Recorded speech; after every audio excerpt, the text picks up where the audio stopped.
আমি সরে গেলে যদি মানুষ হত্যা কমে যায়, কারণ আমি চাই না এদেশের মানুষ এভাবে মারা যাক। কিন্তু কি হলো, এই মানুষকে হত্যা করা তো থামেনি। আওয়ামী লীগের অগণিত নেতা কর্মী একেবারে তৃণমূল পর্যায় থেকে যেভাবে একের পর এক তাদের উপর আক্রমণ, হত্যা, নির্যাতন, নারী, শিশু কেউই রেহাই পাচ্ছে না।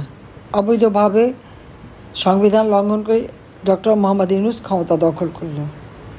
এই ক্ষমতার দখলটা সে কীভাবে করেছিল সেটা তার মুখ থেকেই বেরিয়ে গেল যে এই আন্দোলন কোনো ছাত্র জনতার আন্দোলন না, এটা ডক্টর মোহাম্মদ ইউনূসের মেটিকুলাস ডিজাইনে পরিচালিত মাস্টার মাইন্ড দ্বারা। বিল ক্লিন্টন ফাউন্ডেশন, যে ফাউন্ডেশনে তিনি মিলিয়ন মিলিয়ন ডলার অনুদান দিয়েছেন, উপহার দিয়েছেন, সেই বিল ক্লিন্টনের সামনেই মাস্টার মাইন্ডকে ডেকে মঞ্চে তুলে হাততালি দিয়ে তিনি বোঝালেন যে তার মেটিকুলাস ডিজাইন করে শেখ হাসিনাকে ক্ষমতা থেকে হটিয়ে সে ক্ষমতা দখল করেছে। কিন্তু শেখ হাসিনা তো জনগণের ভোটে নির্বাচিত ছিল, কিন্তু ইউনূস আসলো কীভাবে? তার কোনো জনগণের ম্যান্ডেটও নেই, সাংবিধানিক কোনো ভিত্তি নেই, তারপরেও সে ক্ষমতা আছে। অস্ত্র, অর্থ এবং দেশ বিক্রির মুষ্টিলেখা দেশ আজকে ক্ষমতায় দখল করে বসে আছে। একমাত্র শত্রু তার চোখের সামনে হচ্ছে আওয়ামী লীগ আর মুক্তিযোদ্ধারা। কিন্তু এই শত্রু তো ছিল পাকিস্তান হানাদার বাহিনীর দৃষ্টিতে। ডক্টর মোহাম্মদ ইউনূস কেন? দেশ স্বাধীন হয়েছিল বলেই তো সে ডক্টর মোহাম্মদ ইউনূস হতে পেরেছে, আর তাকে তো সব থেকে বেশি সুযোগ সুবিধা আমি দিয়েছি। কিন্তু আজকে ঘরে ঘরে হাহাকার, কোনো ঘরে কোনো মানুষের নিরাপদ না, রাস্তায়ও নিরাপদ না, বাইরেও নিরাপদ না, এমনকি কবরেও নিরাপদ না। কারণ কবরেও নিরাপদ না এই জন্য বলছি যে কবরের লাশও তো নিরাপদ না।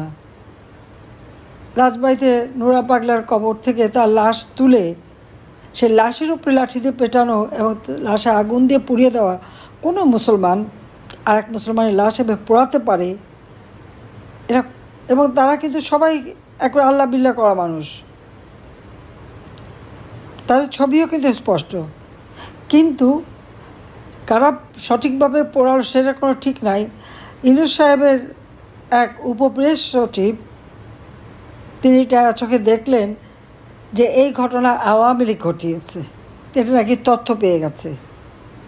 কিন্তু তার স্বরাষ্ট্র উপদেষ্টা বলেছিল তদন্ত না করে কাউকে দোষী সাব্যস্ত করা যায় না। কিন্তু আওয়ামী লীগ নেতা কর্মীদের বিরুদ্ধে, আমি, রেহানা, আমাদের 5টা ছেলে মেয়ে, তাদের বিরুদ্ধে যখন মামলা দেওয়া হয়েছে, আওয়ামী লীগের অগণিত নেতা কর্মীর সাথে সাথে তাদের আত্মীয় পরিবার পরিজন, তাদের বিরুদ্ধে যখন মামলা দিয়ে আসামি করা হয়েছে, গ্রেপ্তার করে জেলখানায় নিয়ে হাত করা দিয়ে জেলখানায় নিয়ে যাওয়া, এমনকি প্রধান বিচারপতিকেও হাত করা দিয়ে গ্রেপ্তার করা, তদন্ত না করে এই তো তাদেরকে আসামি করা হলো। তাহলে এদের চরিত্রটা কি, সেটাই সবাইকে দেখতে হবে। অনেকে ভেবেছিল যে ইউনূস আসলে পরে দেশে একেবারে শান্তি আসবে, অর্থের স্রোত বয়ে যাবে, বিদেশি বিনিয়োগের স্রোত হবে। কিন্তু ইউনূসের আসল চেহারাটা আজকে শুধু বাংলাদেশে না, সারা বিশ্ববাসীর কাছেই উন্মোচিত। সে যে একটা জঙ্গি সন্ত্রাসী, সে যে মানুষ হত্যাকারী এবং অবৈধভাবে ক্ষমতা দখলকারী, এটা কিন্তু আজ স্পষ্ট। আওয়ামী লীগের বোধহয় কোনো নেতা কর্মী আর তাদের আত্মীয়স্বজন কেউ বাদ নেই যাদের বিরুদ্ধে মামলা না দিয়েছে। শ্রমিকের অর্থ আত্মসাৎ করায় শ্রমিক আদালতে সাজাপ্রাপ্ত দণ্ডিত আসামি হচ্ছে doctor Mohammad Yunus. Money laundering, শ্রমিকের অর্থ আত্মসাৎ, ট্যাক্স ফাঁকি দেওয়া, বিভিন্ন মামলায় তার যে দুর্নীতি দমন কমিশন কর্তৃক তার বিরুদ্ধে যত মামলা, সব মামলা প্রত্যাহার করে নিয়েছে। ক্ষমতায় এসে আগে সব প্রত্যাহার করে উল্টো আরও ম্যান পাওয়ারের ব্যবসা, ডিজিটাল ওয়ালেটের ব্যবসা, এই ব্যবসা সেই ব্যবসা হাতিয়ে নিয়েছে। একটা অর্থলোভী ধূর্ত শৃগাল, এর হাত থেকে দেশকে রক্ষা করতে হবে, দেশের মানুষকে রক্ষা করতে হবে। এদের হাতে কেউ নিরাপদ না। ডাকসু নির্বাচন, ছাত্রদল, তাদের ধারণা ছিল তারাই বোধহয় সবথেকে শক্তিশালী।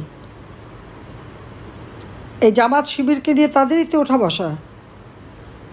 এবং চক্রান্ত করে ছাত্রলীগকে নিষিদ্ধ করা হলো। আর তার ফলাফলটা কি? জাকসু সব জায়গায় আজকে শিবিরের দৌরাত্ম্য। শিবির সব যে বাংলাদেশের জন্য প্রাচ্যের অক্সফোর্ড খ্যাত ঢাকা বিশ্ববিদ্যালয় অসাম্প্রদায়িক চেতনার একটা জায়গা। বাংলাদেশের প্রতিটি আন্দোলনে, যেখানে এই আন্দোলন শুরু এবং এখান আন্দোলনের সূতিকাগার হচ্ছে ঢাকা বিশ্ববিদ্যালয়, আজকে সেই বিশ্ববিদ্যালয় স্বাধীনতা বিরোধী চক্রের হাতে। এর থেকে দুঃখের আর কি, এর থেকে লজ্জার আর কি আছে? অথচ ইউনূসের কিন্তু এ ব্যাপারে কোনো বিকার নাই। এদেরকেই সে তুলে এনেছে সামনে। কাজে আজকে আওয়ামী লীগের যত নেতাকর্মী, মুক্তিযোদ্ধা, অসাম্প্রদায়িক চেতনায় যারা বিশ্বাস করে, ধর্ম বর্ণ নির্বিশেষে সকলের অধিকার বিশ্বাস করে, তাদের সবাইকে এক হতে হবে এবং যার যা কিছু আছে তাই নিয়ে এটার মোকাবেলার জন্য প্রস্তুত থাকতে হবে। কারণ দেশের মানুষকে রক্ষা করতে হবে। সময়ের কারণে হয়তো আমি সরে আসতে বাধ্য হয়েছিলাম, কিন্তু আমি তো সরে আসার লোক না, আপনারা জানেন। 2007 সালে যখন আমাকে বাধা দিয়েছে আমি জোর করে এসেছি, কিন্তু আমি ভেবেছিলাম যে হয়তো আমি না থাকলে হয়তো লাশ কম পড়বে, কিন্তু তা তো হয়নি। আমি জানতাম না যে আমি কোথায় আসছি, কিন্তু আল্লাহ যাই না, আল্লাহ প্রত্যেকবারই আমাকে বাঁচিয়ে আনে। 21শে আগস্টের গ্রেনেড হামলা, কোটরিপাড়া সেই 76 কেজি বোমা, চট্টগ্রামের সরাসরি গুলি, এটা এক জায়গায় না, বারবার। সাতক্ষীরা কলারোয়াতে গাড়িতে আক্রমণ, ঈশ্বরদীতে ট্রেনে আক্রমণ, গোলাগুলি, সুমন, এরকম বহুবার মুখোমুখি হয়েছি। কিন্তু আল্লাহ যেভাবে হোক আমাকে বাঁচিয়ে রেখেছেন। নিশ্চয়ই আল্লাহর কোনো ইশারা আছে। এদের চেহারাগুলি মানুষের সামনে পরিষ্কার হোক এবং এরপরে আমাদের সেইভাবেই ব্যবস্থা নিতে হবে। কিন্তু যারা আবার দেশের মানুষের গায়ে হাত তুলেছে, মেয়েদের গায়ে হাত তুলেছে, হত্যাকাণ্ড করেছে, তাদের তো ছাড়া যাবে না। কাজে সবাই সেভাবে তৈরি হতে হবে এবং প্রতিরোধ গড়ে তুলতে হবে। এদের চেহারা আজকে সকলের কাছে উন্মোচিত। বাংলাদেশ স্বাধীন দেশ, এই স্বাধীনতার পতাকাকে সমুন্নত রেখেই এই দেশকে উন্নত সমৃদ্ধ করতে হবে। জাতির পিতার স্বপ্ন, জাতির পিতাকে হত্যা করেছে, 32 নম্বর স্মৃতিচিহ্ন মুছে ফেলেছে, সমস্ত জায়গা থেকে নাম মুছে ফেলেছে, কিন্তু এই নাম মুছে ফেললেই মুছে যায় না। বাংলাদেশ এমন একটা অদ্ভুত দেশ, বারবার বাংলাদেশে মুক্তিযুদ্ধের সেই বিজয়ের ইতিহাসকে মুছে ফেলার চেষ্টা। আমি জানি না পৃথিবীর কোনো দেশে এইরকম ঘটনা ঘটেনি, কিন্তু বাংলাদেশে সেই ধরনের ঘটনা ঘটেছে। এটাই হচ্ছে সবথেকে আমাদের জন্য দুঃখজনক যে বাংলাদেশে সেরকম ঘটনাই ঘটে যাচ্ছে। এবং আমি জানি না এটা কেন, কিন্তু এবার চিরস্তরের জন্য আর জন্য ভবিষ্যতে না হয় সেই ব্যবস্থা আমাদের করতে হবে। বোধহয় আল্লাহ এই জন্যই বাঁচিয়ে রেখেছেন। কাজে সকলে সেইভাবে প্রস্তুত হন। ইনশাআল্লাহ জনতার জয় হবেই হবে। আমি আছি সবসময় আপনাদের পাশে, যেখানে যত দূরেই থাকি। আমার কি হারাবার তো কিছু নেই। বাবা মা ভাই সব হারিয়েছি, ঘর বাড়ি যা কিছু আমার না। আমার স্বামীর ঘর ছিল সুদর্শন, তাও ভেঙে ফেলেছে, আগুন দিয়ে পুড়িয়েছে। ছেলে মেয়েদেরও যা ছিল তাও পুড়ে ফেলেছে। যা হারিয়েছি সেটা নিয়ে আমার কোনো দুঃখ নেই, কারণ কোনোদিন ক্ষমতায় থেকে ওই চিন্তা করিও নাই যে সম্পদ বানাতে হবে, কিছু বানাতে হবে না। দেশের মানুষকে দিয়েছি, মানুষের জন্য করেছি, সকল শ্রেণীর মানুষ। আমরা বয়স্ক ভাতা, বিধবা ভাতা যখন এবং আমাদের যে পারিবারিক কার্ড করে দিলাম টিসিবির, ওরা খুঁজে দেখতে গেছে ওখানে সব নাকি আওয়ামী লীগকে দিয়েছি। খুঁজতে যেয়ে দেখে 1 কোটি পরিবারের কার্ডের মধ্যে মাত্র 43 লক্ষ পেয়েছে যারা আওয়ামী লীগের সাথে সম্পৃক্ত, আর 57 লক্ষই আওয়ামী লীগ না। আমি যখন দেশ চালাই, আমি জাতির পিতার কন্যা, বাংলাদেশের প্রধানমন্ত্রী, বাংলাদেশের জনগণ দল মত নির্বিশেষে, ধর্ম বর্ণ নির্বিশেষে, লিঙ্গভেদে সকলের জন্য আমি কাজ করেছি, কাউকে বঞ্চিত করিনি। ভূমিহীন গৃহহীন মানুষকে যখন ঘর দিয়েছি, কে কোন দল করে সেটা দেখিনি, যে ভূমিহীন গৃহহীন তাকেই দিয়েছি। এই উদার হস্তে দান করেছি। আর সেই মানুষগুলিকে আজকে কষ্ট দিচ্ছে, ঘরবাড়ি কেড়ে নিচ্ছে। এই অবস্থার থেকে মানুষকে বাঁচাতেই হবে। তার জন্য সকলে, এটাই আমার নির্দেশ, যা কিছু সবাই নিয়ে এখন মাঠে নামতে হবে, এদেরকে হটাতে হবে।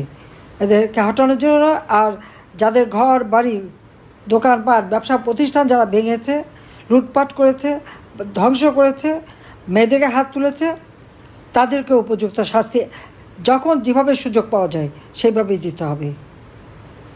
গেরিলা যুদ্ধ করে বাংলাদেশ স্বাধীন করেছে, আমরা এটা মনে রাখতে হবে। ওরা মব সন্ত্রাস করেছে, আমাদের গেরিলা কায়দায় তার প্রতিকার করতে হবে। কাজে সেভাবেই সকলে তৈরি থাকেন। আমি এটুকু আবার বলবো যে আমি আছি, ইনশাল্লাহ জনতার জয় হবেই। জয় বাংলা, জয় বঙ্গবন্ধু, বাংলাদেশ চিরজীবী হোক। খোদা হাফিজ।